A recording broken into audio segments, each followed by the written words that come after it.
Now I open AutoCAD. User interface of AutoCAD in Ribbon. I have already explained all of the stuff and details. अगर आपने वो video नहीं देखी, it is important, तो पहले जाएं वीडियो देखें ताकि आपकी बेस सही हो जाए, फिर आपने यहाँ पे मूव करना है। अब हमने क्या करना है, लाइन कमांड को यूज़ करना है। So you see line command, work space, home tab के में पहले जो ये लाइन है, ये पहले जो ये नज़र आ रहा है आपको, ये लाइन है। ठीक है, हम अगर इसको यहाँ से भी स्टार्ट कर सकते हैं या इसको एल की मदद से भी हम शार्ट कमांड इस्तेमाल कर सकते हैं। And as a central 3 method हो सकते हैं जिनके थ्रू पे हम यहाँ पे लाइन अडॉप्ट कर सकते हैं या लाइन को यहाँ ड्रा कर सकते हैं। बेसिकली इसमें हम 3 मेथड का इस्तेमाल करते हैं। First method direct distance centimetre, second relative coordinate system, third polar coordinate system. पहले मेथड में हम लाइन को इस्तेमाल करते हैं। यहाँ पे मैं लाइन की शार्ट कमांड एल इंटर करता हूँ, तो मेरा पॉइंट यहाँ भी हो सकता है, this point, this point, this point, this point भी हो सकता है। तो मैं फर्स्ट सपोज यहाँ इसको क्लिक करता हूँ तो मेरा ये फर्स्ट पॉइंट है। तो यहाँ पे जैसे ये पोलर है मेरा ऑफ ऊपर है, तो मैं इसको यहाँ से ऑन कर देता हूँ, तो ये मेरा पोलर ऑन हो गया। तो अगर देखें जैसे मैं यहाँ पे इसको यहाँ लेके आता हूँ, तो ये ग्रीन कलर का जो मुझे डायरेक्शन दे रहा है, इसका ये बता रहा है कि आपकी लाइन स्ट्रेट है, तो इसको मैं F8 की मदद से ऑन ऑफ कर सकता हूँ। फॉर सपोज करें कि मैंने यहाँ पे इस डायरेक्शन में लाइन लेनी है 500 mm, तो मैं यहाँ पे इसको 500 करता हूँ और इंटर करता हूँ, तो मेरी एरी 500 पे हो गई। अब इस लाइन को मैं वर्टिकली जब ऊपर की तरफ लेके जाता हूँ, तो आप इसको देखेंगे ये मुझे ऊपर ग्रीन कलर का सिग्नल दे रहा है, तो इसको मैं ऊपर की तरफ लेके जाता हूँ और यहाँ पे इसको मैं 300 mm एंटर कर देता हूँ। ठीक है, तो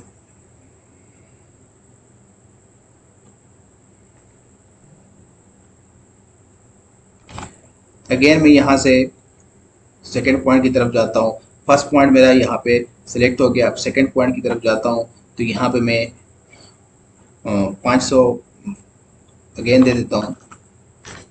ठीक है, और यहाँ पे मैं अगर वर्टिकली डाउन की साइड पे आता हूँ, तो यहाँ पे मुझे ये ग्रीन कलर का जो डायरेक्शन दे रहा है, ठीक है, तो मैं नीचे की तरफ इसको पकड़ के 300 देता हूँ और इंटर करता हूँ। ठीक है, और स्केप करके लाइन कमांड से आउट हो जाता हूँ। तो ये मेरे पास एक रेक्टेंगुलर है 500 बाय 300 का। तो जो ये हो गया हमारा पहला मेथड।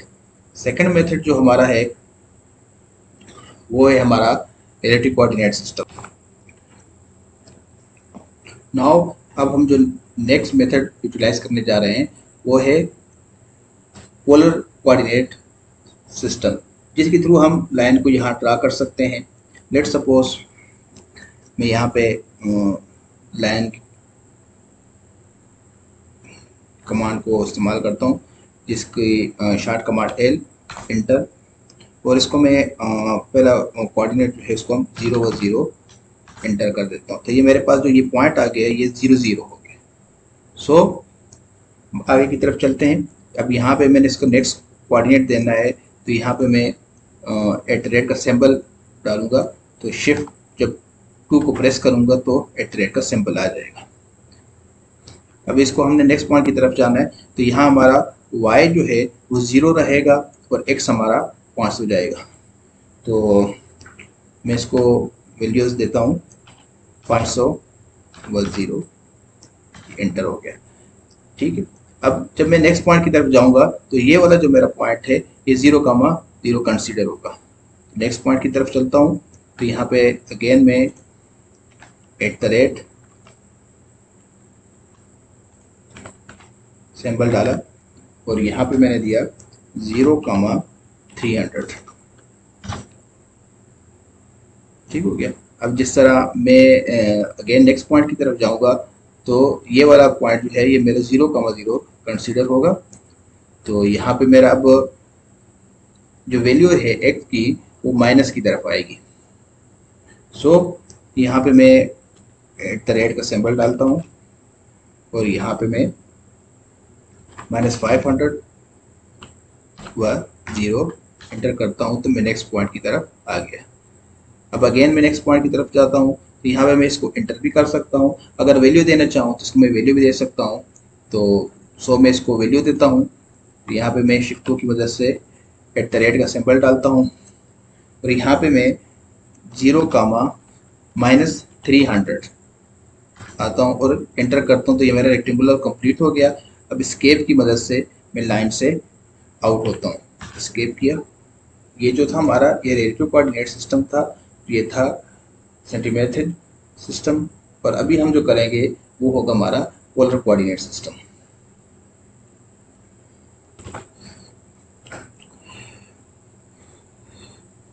पोलर कोऑर्डिनेट सिस्टम आपको एक सर्टन एंगल पर लाइन रिक्वायर्ड है। वो angle 45 degree, 180 degree, 75 degree, 340 degree, कोई भी एंगल हो सकता है। सो अगर आपको एक स्पेसिफिक एंगल पर लाइन को ड्रा करना है then you go this option polar coordinate system. अब करना कुछ यूँ है, मैं लाइन को शार्ट कमांड एल से अगेन एक्टिवेट करता हूँ या रेफरेंस लाइन ड्रा करता हूँ। एल एंटर किया और यहाँ से मैंने रेफरेंस लाइन एक ड्रा कर ली ताकि ये रेफरेंस लाइन मैंने इस वजह से ड्रा की ताकि आपको इसकी आसानी से समझ आ जाए। तो मैं अगेन यहाँ पे लाइन कमांड को एंटर करता हूँ और इस पॉइंट पे इसको क्लिक करता हूँ। अब मैंने इसको जब एंगल पे काम करना है तो आप देखें, आप एम के साथ यहाँ पे एक निशान है तो यहाँ पे मैं इसको क्लिक करके शिफ्ट एंगल का निशान देता हूँ। तो यहाँ पे अगर इसको मैंने 45 डिग्री पर बनाना है या इसको मैं 75 कर देता हूँ, 75। ठीक है। तो जिस तरह देखें ये मेरी 75 डिग्री पे लाइन लग गई, ये एंगल मेरा 75 पे हो गया। फॉर सपोज इसको मैं डिस्टेंस दे देता हूँ 300, तो ये मेरा 300 पे इसने लाइन लगा दी। अगेन मैं फिर लाइन की कमांड देता हूँ, इसकी पोजीशन थोड़ी चेंज करता हूँ। ठीक है। तो मैं अगेन यहाँ पे एंगल का सिंबल देता हूँ और इसको मैं -40 डिग्री कर देता हूँ। तो जैसे देखें तो ये मेरे पास 40 डिग्री एंगल पे ये लाइन लग गई है। अब इसको मैंने डिस्टेंस देना है तो डिस्टेंस इसको मैं लेट सपोज 300 ही दे देता हूँ और इसको मैं यहाँ पे इस तरह लगा देता हूँ, इसको एंटर कर देता हूँ। तो देखें कि ये हमारी एक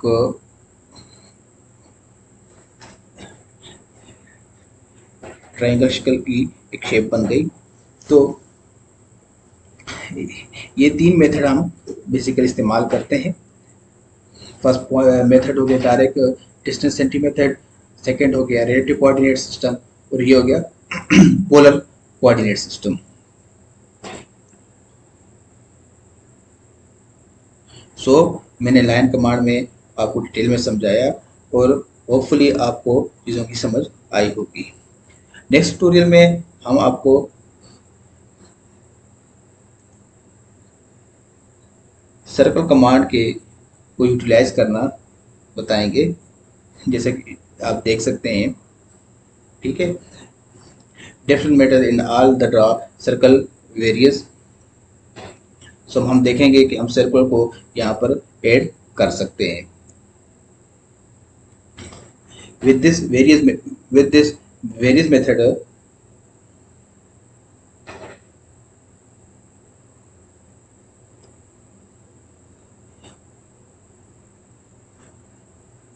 होपफुली आपको चीज़ों की समझ आ गई होगी। मिलते हैं नेक्स्ट वीडियो में। अल्लाह हाफ़िज़।